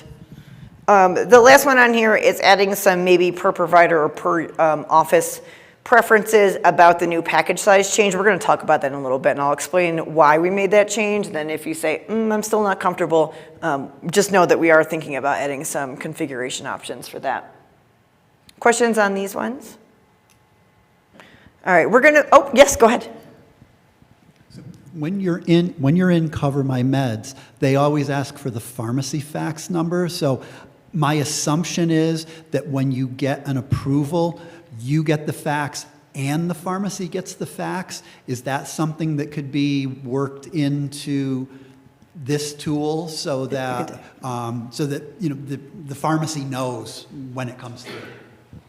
Yeah, it's definitely our goal, and the diagram sort of illustrates this, to communicate to the pharmacy anytime we can the status when they need to know a status change. And in some cases, that's going to have to be done by fax. And so we're going to certainly do whatever we can to facilitate getting that fax to the pharmacy. Whether in eRx today, we don't have any integrated auto faxing capability, and eRx or even EHR doesn't really. You guys can sign up for certain types of electronic fax services, so we might be able to do something there, but it's definitely on our mind.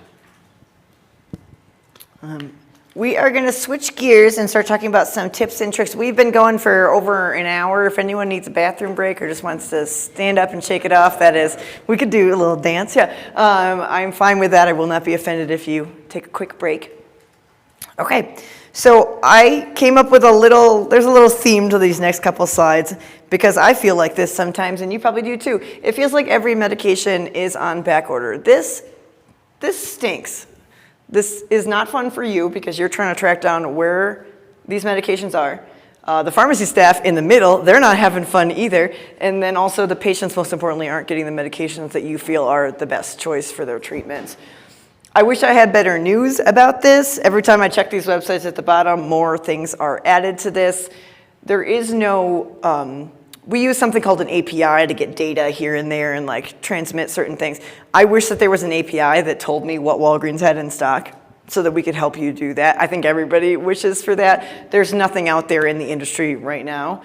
What I will share is when you go to these slides in the app, these are links if you've never looked at these two websites that help you know what is on back order, whether it's short-term, long-term, or just temporarily like a low inventory. I looked at these the other day, and I think Vyvanse chewable tablets is now on back order. So it's just like every month something else is not available. The American Health System pharmacist one, I think, to me, there's nothing comical about this, but the responses that they have when they reach out to like Teva and Mylan and all these companies, and they'll write, Teva refuses to tell us what's going on. And so it's like, it just, in this dark area, it just kind of gives me a giggle. It's like, well, Teva's got some secrets, I guess. So definitely check these out. Again, it's not going to tell you the status in your local pharmacy, but it helps you understand the picture of what's really going on. So I don't have any great suggestions about what to do, and then I will open it up for you guys to just anecdotally tell me maybe how you handle it at your office. But if you find out that, especially with these stimulants, if you find out that Friendly Pharmacy doesn't have it, but the mom and pop shop down the street does, you can use that resend as we talked about. If you don't use resend, because you don't have to, it is in your best interest to delete this prescription. Resend does that for you, but if you feel like you want to be very specific and hit that trash can, if you don't delete this before you try to send it to a new pharmacy, you're going to see these two messages at the bottom, and I know you've seen these. This prescription would bring the total day supply to 180 days. That'd be if you're trying to do a 3-month supply, right? The DEA is always watching, and they have rules, and they will not let you send more than 90 days in one visit for the same drug, same strength, same immediate release, extended release, that same mechanism of action. They're not going to let you duplicate that. Or you might see, please adjust the date to fill to 1 day in the future. Same thing, the DEA is like, how much are you trying to write in 1 day? And it's not your fault, it's just that no one has this, and you may not be familiar with the tools that you have. So hit that trash can or use the even shorter version of resend before you do that. These messages are there because the DEA requires us to validate that. So you will see this when you've accidentally tried to rewrite something in the same chart, but just know that's not a bug. That is a requirement of the DEA.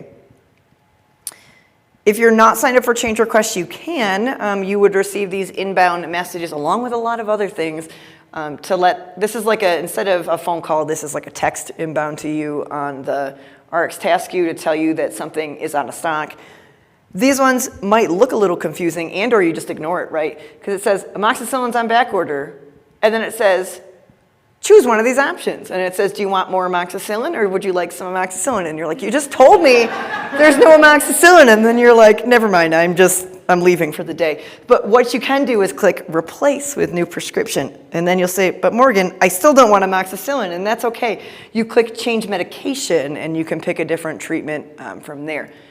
This is different than the resend because you can only send this back from where it came, right? You wrote that prescription to CVS, and if CVS said, hey, let's talk, you have to send it back. You're like, think about it as like a text conversation. You can't change who you're talking to. From there, click change medication. You'll have that replacement prescription window, pick a new drug, and hopefully handle it that way.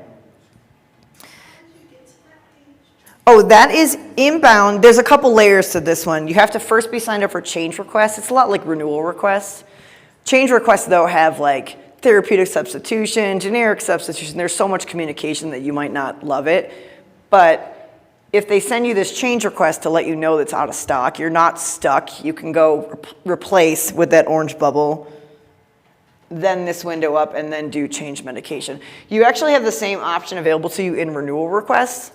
And that could be just as simple, if we change the idea real quick, that they sent you a renewal for fluoxetine 10, but it's time for 20. You could use that same replace prescription and change it and send it back that way. Or add or remove favorites or change from 30 to 90 days. There's a bunch of things you can do. Yes?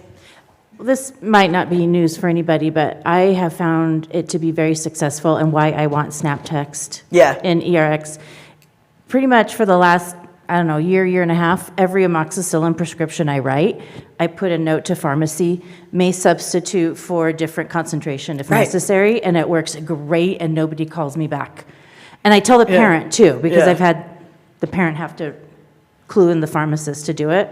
Yeah. Oh, it's wonderful. You know what I think? That's an excellent idea. I hadn't thought about that, because they could just double the 200 for 5 and everything's fine until that runs out, right? But you could, with that idea, I don't know, when you write your prescriptions, are they volume-based or are you using weight-based dosing or a little bit of everything?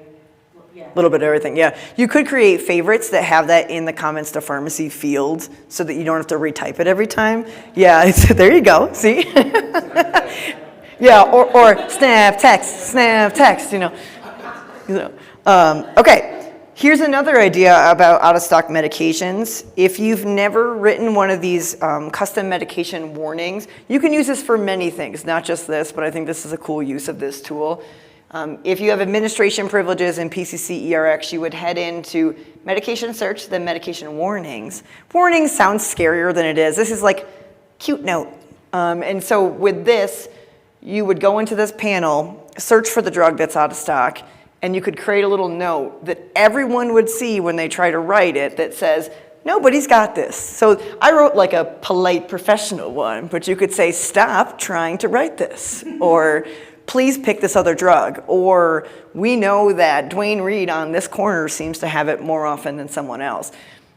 This is a practice-wide comment that you will see. It's internal only, but this could apply to everything.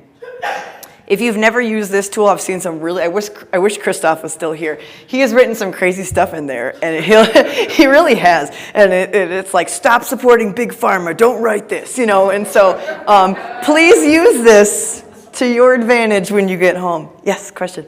And if you need help setting up your sassy messages, we can do that this afternoon in the eRx walk-in clinic. Yep. We helped someone 2 days ago with just this. So yeah. I really love us. this one. Sassy messages, Sarah. I loved it. But you could say Medicaid never pays for this, or this is the generic of so-and-so, because there's some of the, like if you get into the methylphenidate town, it's hard to know which one maps with which. But has anyone used these before? This is one of my favorite things. Yes, question in the back or comment? No, just a comment. Yeah. I use that same sort of tactic Yeah. with albuterol inhalers. Yep. Yep. You know, I put a message in there that says, may substitute with any brand at pharmacist's discretion. Yep. Because it should be the pharmacist's discretion, but they don't do it. Yeah. It really depends on the pharmacist and the chain. Sometimes they're over-restrictive. Okay, one other thing, and this isn't going to help necessarily with the out-of-stock, but I think this is a little-known feature in PCC eRx. We have a service called RX Fill, and this is available to you if the pharmacy sends it. And Dewey and I haven't looked at the numbers in a while. Last time we looked, it was like 10% of the prescriptions show this RX Fill data. So if you see this, you are a special. You're very special. You can click on that RX Fill. It's a little pill bottle, and the pills are heading in. And this is intended to tell you the status of whether a prescription has been filled at the pharmacy. I wish they showed you guys this. I don't know why they don't. So with this Strattera here, I had to fudge these numbers, so just pretend that these are like in the past. But you can see here the middle Strattera prescription that it was dispensed in June and then July. So you can see this is pretty reasonable. One can imagine that once they've picked it up, they started taking it, but that's, you know, that's on them. So you write it. It's not necessarily filled the same day. It's definitely not picked up the same day in some cases. But you can see here, this is when it was dispensed physically to the patient. So from there, you hope that they're actually taking it. Is this different from the query? Yes. Oh, cool. Because I feel like I thought the query was this, but turns out it'll say given on this date, but the parent hasn't actually picked it up. So yeah, there's similar information. Yeah, it's similar information. Yeah, I'm sure Dewey has something, a little nugget there. Yeah, the query is the retail RX history query is sort of a messy amalgam of data that comes from pharmacies and from PBMs, and sometimes it represents what you want it to represent, and sometimes it doesn't. And unfortunately, I don't control it, and it's never been as good as I've wanted it to be. This is directly from the pharmacy saying it was picked up by the patient on this. And just a little off track, it also helps you with those sick out on copays people don't want to pay, that they got that med. Oh, yeah. So in the example on the bottom for the Keppra, again, pretend these dates are in the past. I goofed this up when I was preparing this. But you can see, maybe the first time you tried to write it, they didn't have enough. And that is actually real in a pharmacy world. They'll give you 5, and then they order some to hopefully bide you some time. So if they called you between those 2 dates, and they're like, I'm out of meds, and you're like, you shouldn't be, you could check. And then, see here, they get the balance of 25. But then a month later, they don't have it. And they will tell you, if you have this information, it will tell you if it's been transferred to another pharmacy. So that's huge information, and that's why it's so frustrating that they don't tell you guys this stuff. We have a question in the chat. Sure. So Lucretia is asking, do we have to change a setting to see RX fill? And I believe the answer is no, it's just there. It's just there if the pharmacies are sending it to you. So, and I don't even know if you would know to click on that, but now you do if you're in this class. So please check it out if you have it. I think it's really powerful information, and I wish more pharmacy systems shared it. Okay. Oh, go ahead. Is there anything that can be done to encourage pharmacies to do that? Yeah. What on their end has to be done? Is it pushing a button? Is it some system-wide change? Yeah. They have to code to this message type, and then their pharmacy vendor has to provide this functionality. And I think the problem really, as it always is all about the money, right? Because there's financial incentive to do electronic prescribing because it gets people in their door. They don't have any financial incentive to provide this. They can say, oh, it's great for the patient, and they would agree with us, but they're not financially incentivized. And this little icon is not on every prescription, correct? Yeah, just the ones, about 10%. Yeah. I know. That's what's frustrating. It's globally around 10%, and I could check your own practice if anybody wants me to. Just When we first brought this into PCC eRx, I was so excited for you guys, and then Dewey's running numbers. He's like, "You're not gonna be happy about this," because I really thought, I was like, "This is the answer. Like, you're gonna have this information." So be on the lookout for your little pill bottle.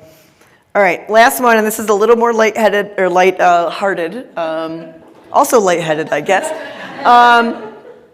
Nobody's got these drugs, right? And so I've seen some users start gravitating toward Amazon Pharmacy, which feels like it might be okay. And if you've ever thought, Jeff Bezos must have Adderall, he might, but you can't send it there because look, no C2s. It's so sad. If you've never hovered over the type in the pharmacy component, it will tell you what type of services they offer. So this one's tricky because it says that they take controlled substances, but they don't do C2s. So just 3 through 5, and you guys don't really do a lot in that area anyway. Yeah, this has been really annoying, and I've complained to SureScripts about it because in our pharmacy directory, we know whether a pharmacy accepts controlled substances or not. But like this, there are some pharmacies that only take Schedule 5. But they're flagged as accept controlled substances, which allows you to send them Schedule 2, 3s, and 4s, and then they reply back with an error. And it shows up as an error in your queue. And I can't even prevent it because I don't have any way of knowing that they don't accept those. It's not even in the directory. And SureScripts goes, well, we don't have the ability to give you that information. You probably can't see it, but this image from the internet, their first name is Morgan. And I was like, this is the perfect image for trying to show you that you can get drugs from Amazon.com. So just a clarification question from Lucretia, and I think I can answer this, but for the crowd, Lucretia says, so basically, if the pharmacy is doing their end with RX Fill, we will automatically see the RX Fill icon in prescription history. And yes, that is correct. Yep, correct. And you can click that little cute pill bottle and get the deets. Yep. Thanks, Sarah. All right. I've alluded that we will talk about this many times, and we have arrived. So we did make a change in the 9.8 release, which was this past fall, that I think people most notably sort of noticed it with the amoxicillins and things like that, so your reconstituted antibiotics. So bear with me as I explain this, and then we'll see how everybody's feeling about this one. Up at the top, this is an example of what the previous experience was for eye drops and ear drops. There is a certain number of drops per ml that you can calculate, and then we've got one or both ears or eyes, the frequency per day and things like that. There was a bug with the calculation of eyes and ears, so you were getting half as the volume anyway. That's a whole other story. But imagine with me that you were going to write this ofloxacin prescription. That actually comes out to, I think, 3.5 or 3.6 mLs. That's not how they're going to dispense it at the pharmacy, right? They're not going to squeeze this out in this little bottle and give you just enough. You were probably comfortable that they were going to give a little extra, right? They're going to miss anyway when they're administering it. But that's what you were sending to the pharmacy, and the pharmacy just said, that's silly, and they would give you the 5 or the 10 ml bottle. The same was probably happening for your amoxicillins, and everybody has a different feeling about this, but in my experience, and I worked in many pharmacies, hospital and retail, whatever volume it is, it gets kicked up to the next package size. They reconstitute it with water when the patient comes to the counter, you shake it up. If it's more than one bottle, sometimes they combine it into an amber bottle, but largely like the extra volume can't be used for patient number 2 unless they show up in a couple minutes and happen to need exactly that volume. So I don't think anybody would disagree if it was 90 mLs and it got kicked up to 100, right? They're gonna spill a little bit. But where people are saying, I don't know if I like this, is where it comes out to 240 mLs and it's suggesting 300. Because that's what, I skipped ahead a little bit, but that's what's happening now, is it's recommending the minimum commercial size package for how it is probably dispensed at the pharmacy. Eye drops and ear drops feel good, but I don't know about the rest of it. Yes? No, I think this is a good thing, but Okay. often when you see refill requests, the pharmacy will add verbiage, discard remainder. Yes. Even if you don't do it, the pharmacy will do that for you. That was going to be part of what I was going to say, is we would almost, whatever day supply you would indicate, we would say discard remainder after 10 days, because honestly, it's not going to be good that much longer. And I know you don't want them giving it to their brother or putting it in the fridge just in case, because they don't know the difference between bacteria and viruses and stuff like that. So I understand where some people say, this, I'm not comfortable with this. I can't think of an example right now whether it compensates for this or not, but I like that new feature. Yeah. But it gives you multiples of one size.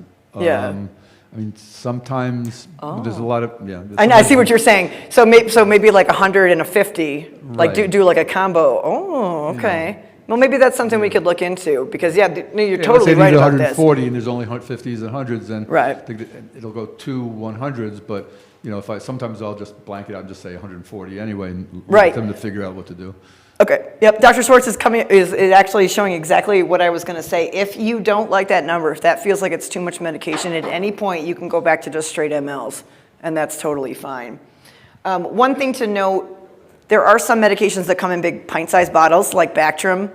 So it's a suspension, but it's suspension in system. It doesn't need to be reconstituted. So they shake that one up and put that for the exact volume that you order. Some people I know would give a little more anyway. You would upgrade it a little bit just because you know what's going to happen at home. So how has this been going? Is this like a total, this is okay, or it's been concerning? A little bit of both. Okay. So some of the offices we talked to, once we explained it, they said, oh, I get now what you did, but I still don't love it. So we were thinking about adding some either per provider or office-wide practices where maybe some medications you default to mLs instead of package sizes. So stay tuned. We'll see where we go with that. Any questions on this one? All right. We got a couple other heavy ones, and then we'll do maybe something a little more fun at the end. Let's talk a little bit about dose range safety checking, especially with amoxicillin. Every year at the conference, someone would bring this up to me, and I said, no, that doesn't make sense. And then I could not replicate it at home. And we finally figured this out not that long ago. So this is a 12-year-old patient, and I wanted to use weight-based dosing for them. They're 34 kilos.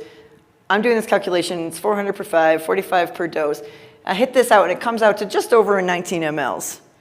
And that's a lot for a kid to swallow anyway, but if you're following along, 520 milligrams twice a day is more than the upper limit for the adults.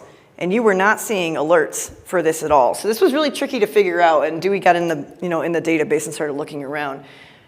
What was happening is that drug data that we use, we also use these safety checking alerts on behalf of the first data bank information. They only trigger if you use more than 100 milligrams per kilogram per day, and this is 90 per day, because we haven't exceeded 100 milligrams per kilogram per day, but the higher weight patients are hitting the upper adult dose. So obviously not safe. You guys knew that. You said, and you would not get back down, or maybe it's appropriate to switch up to tablets and capsules. So you weren't registering with the adult dose, and some could say it goes up to 4,000, but we'll just say that 3,000 is good enough. We are now making some overrides in our system to layer on top of what FDB is doing so that you're seeing both. It's not just amoxicillin, this will be for all medications that you will see, not only the pediatric doses for the limits, but as well as the adults. Because if it's too much for an adult, Dewey shows this to me, and I'm like, I can't believe this. Like, I don't know why this didn't register with FDB. So you should see this improvement coming in the 10.1 release, which is, I think, later this fall. Questions on this one or comments from Dewey at all? Yeah. Nuance in the way that FDB organizes their data that I hadn't appreciated over the years. And when I looked at it, I said, oh, yeah. Their documentation doesn't even mention it. And yeah, you have to just sort of manually say, also check the adult upper limits, which is sort of silly. I thought they would. Thought they would have that covered, but guess not. The way everything else works, but they didn't. All right. Now we've got a slide called "Why Won't This NKDA Go Away?" Has anyone ever seen this where you're like doubling down on no known drug allergies, or in PCC eRx you have one of each? So they're allergic to ceftonir, but also allergic to nothing. And I giggle, but it's like that's not helpful information when you're prescribing. Remember when we first got computers? At least I remember, like it was like right when I got to college. You clicked everything. You double clicked. And now everything is like on your phone, your single click, your computer, single click. It's the double clickers that are causing this, and you don't realize it when you're charting. You go click, click, and the system, it should go click, shut off, and then not let you click, but you go so fast that you go click, click, and so you get two of these, and then when the patient does end up having an allergen, when you add that, it only can get rid of one of them because there's not supposed to be two of those. So this was another little thing that we came across in the last couple of months that Dewey's like, oh, you definitely got to get that fixed. So in the 10.1 release coming this fall, you will not be able to click and add that twice, but also we're going to run reports and see how pervasive this is and reach out to you if we need help, if you want us to clean up your charts, that way you don't have all these extra NKDAs. This one goes out to Dr. Schwartz in the front row. Why do I see all my renewals even when my location filter is set? They have like 10 or 12 practices, and renewals and change requests, you see them all. Even if they don't work at your office and you've never talked to that guy. This is a thing that I thought we could never fix. And one day I mentioned it to Dewey. He says, yeah, I can fix that. So that's literally how this works. And so in the 10.1 release, we will be able to filter out renewals and change requests by location. These are pieces of information coming inbound from the pharmacy, so I thought we couldn't do anything about the location because you didn't write it. But there's data that comes in from your SPI, your SureScripts provider identifier, that has your address, so we can add logic to filter those out. So again, think about that practice that lives across 2 state lines. They were seeing renewals for people that they don't ever work in the same office for. So that's a little something coming your way. Next up is the trouble with time-based units of measure. Oh, we've got a question in the back. Just before we leave the double allergy. Oh, yeah. Sometimes I will see medicines that have been discontinued, they're not active medicine, and even though I have the proper radio button to see only active, when it kicks back over into the EHR, it shows inactive medicines. Have you ever seen that bug, or anybody talked about that bug? Is it that the meds are not deactivated in eRx and they're showing in the EHR? Like, is there parity between it, or it just seems weird?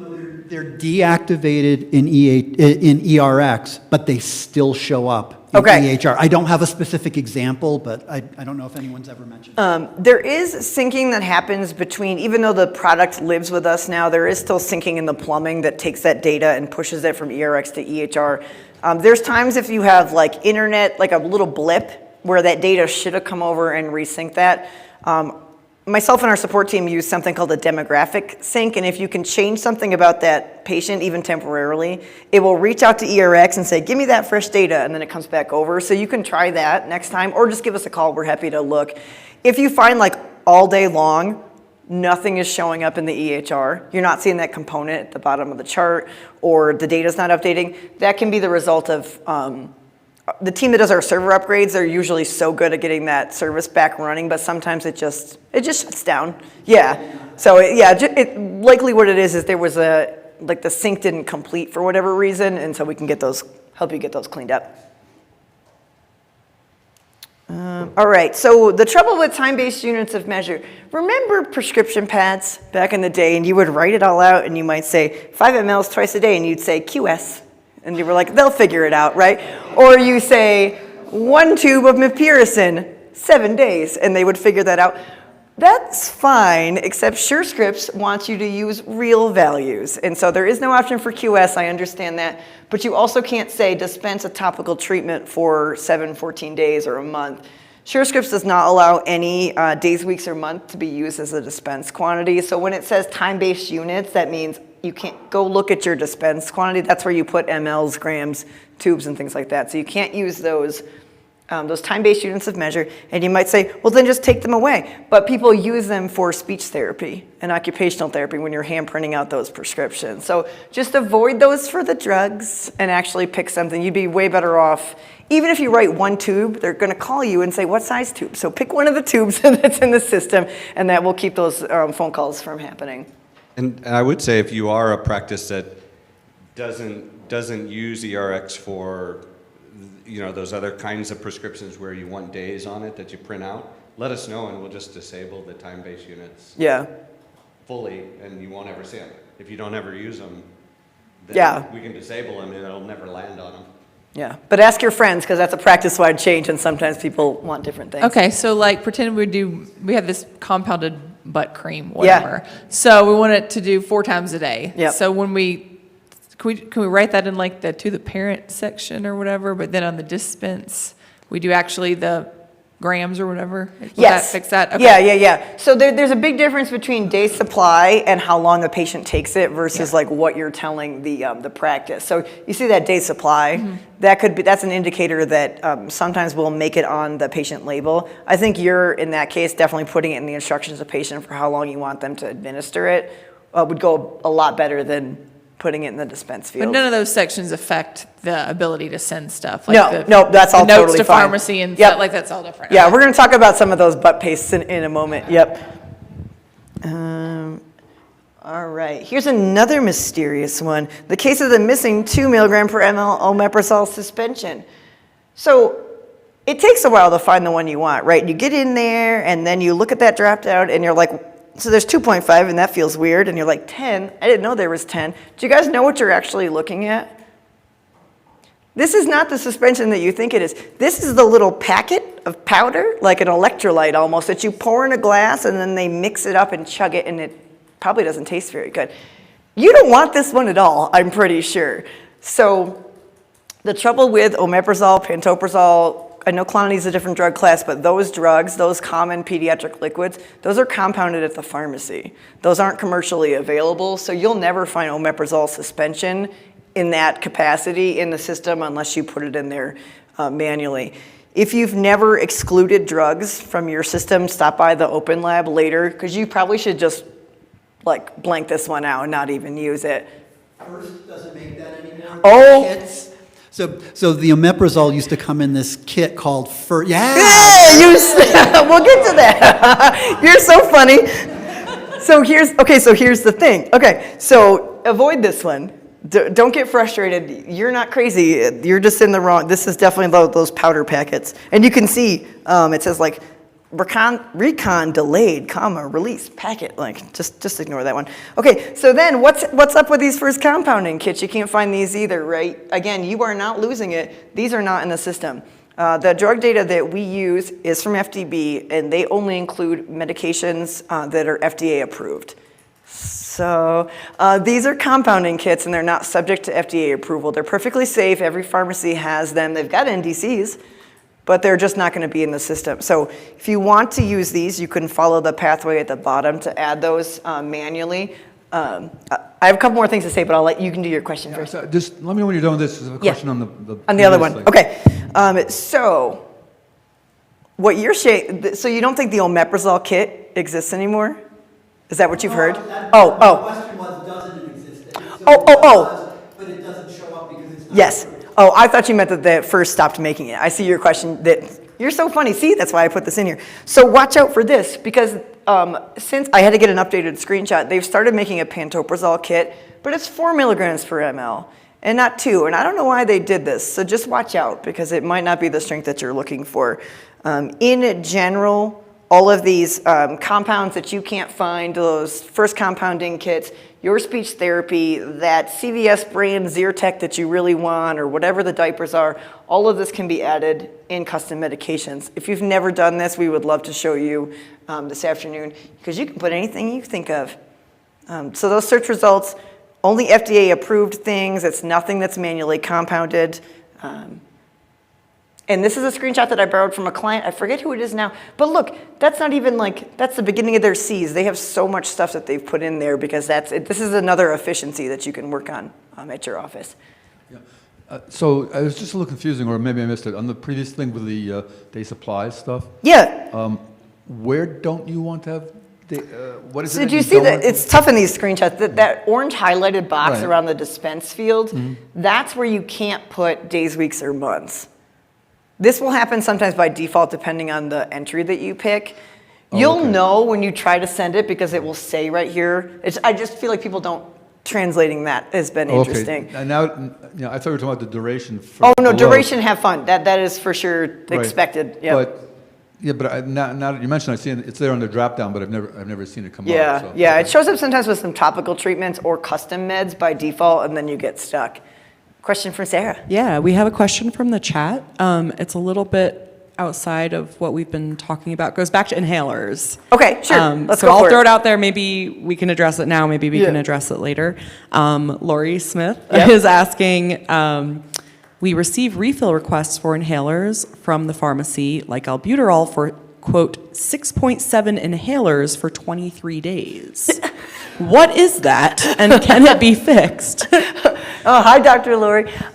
So it's 6.7 grams. That's actually the weight of the inhaler. That's part of a requirement, I think, in the SureScripts and the NCPDP transmission, that we have to translate it from inhalers to grams. I don't know where 23 days is coming from, though. That's weird.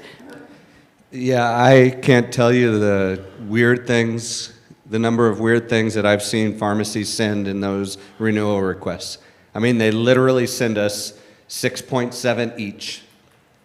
6.7 inhalers, and it's a bug in their system, it's wrong in their system, and somehow I have to try to take that and figure out what the heck they meant.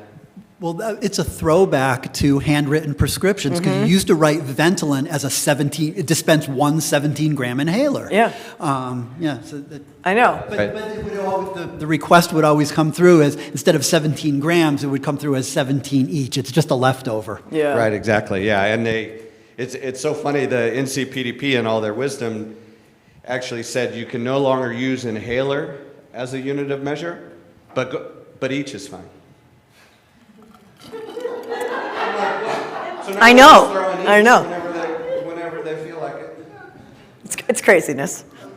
One more in the theme of the compounds, and then we'll sort of wrap it up.